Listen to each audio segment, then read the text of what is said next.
I met at the University of Alberta.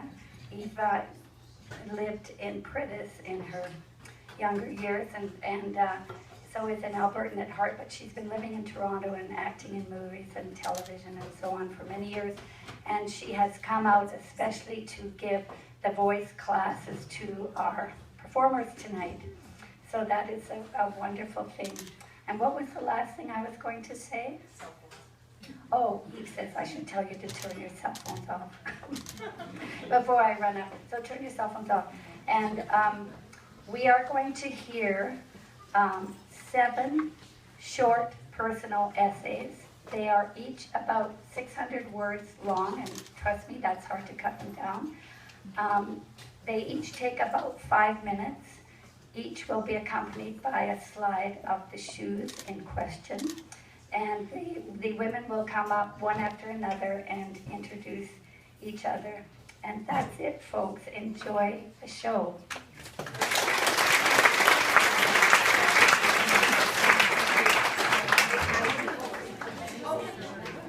And it is my job to introduce the first of our readers, and it is Manisha Shrestha from Nepal.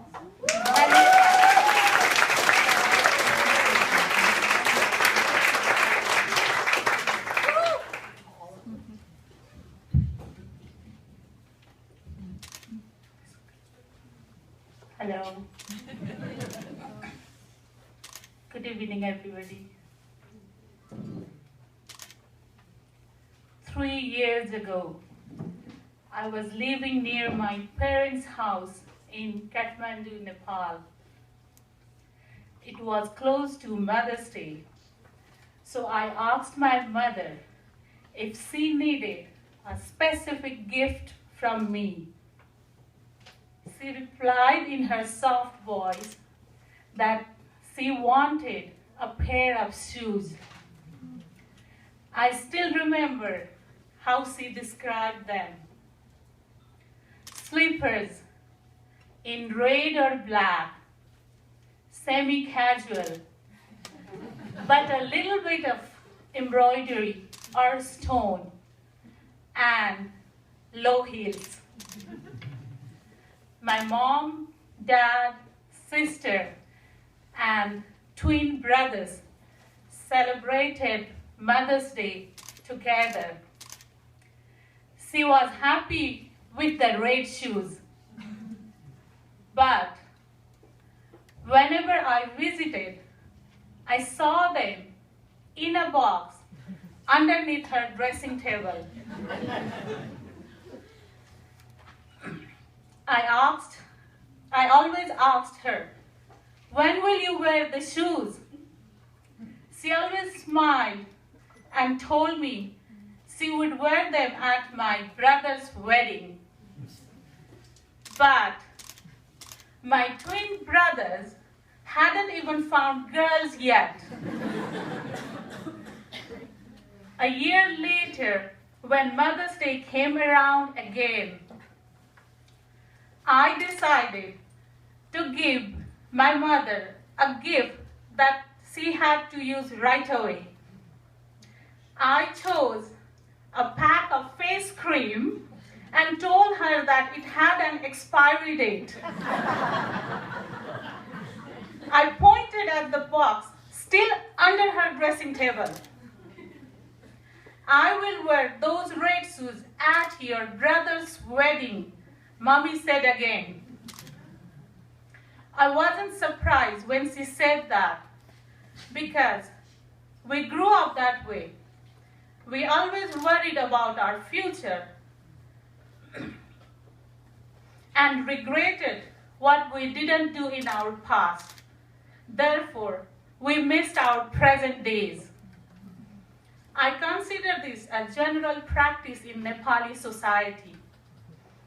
Already, my mother-in-law is saving money for my son's wedding. He is only 9 years old.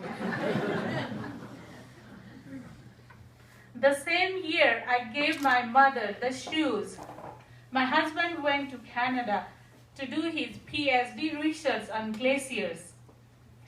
My mother said, "You stay with us until your husband comes back. She was worried about my future, but gave little thought to our family life. I agreed because I didn't want to quit my job at an international NGO.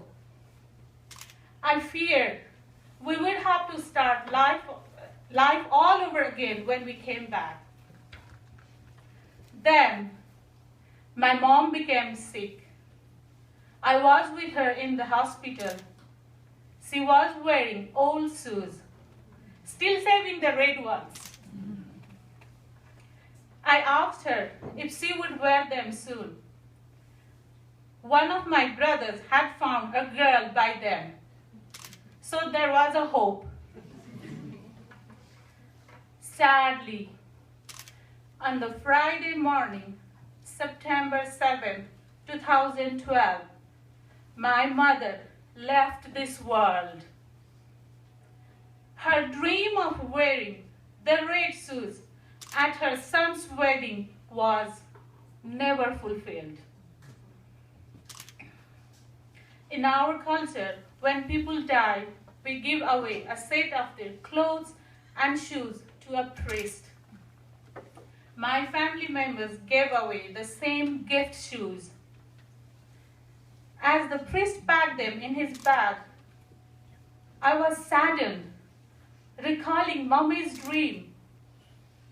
I couldn't sleep that night, thinking about the shoes. She could have enjoyed them. Why do we always save for the future? I was rethinking my life. Suddenly, I was determined to change. I told my husband we would not live apart anymore. Now, I am in Canmore. I have tried wearing ski boots, skates, and snow boots. I would never have had this opportunity if I had not chosen the present over the future. I have been telling all my family members that the red shoes truly are the reason I came here. I was excited when I heard about the shoe project. I'm glad I have the opportunity to tell my shoe story to you all now. I don't have the red shoes, but here are shoes very much like them in black. I bought them when I went to Nepal last April to attend my twin brothers' weddings.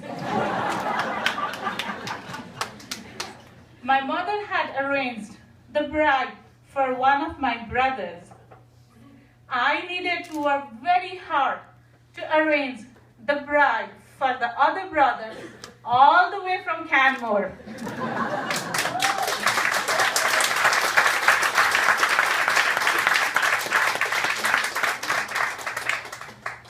Thank you very much.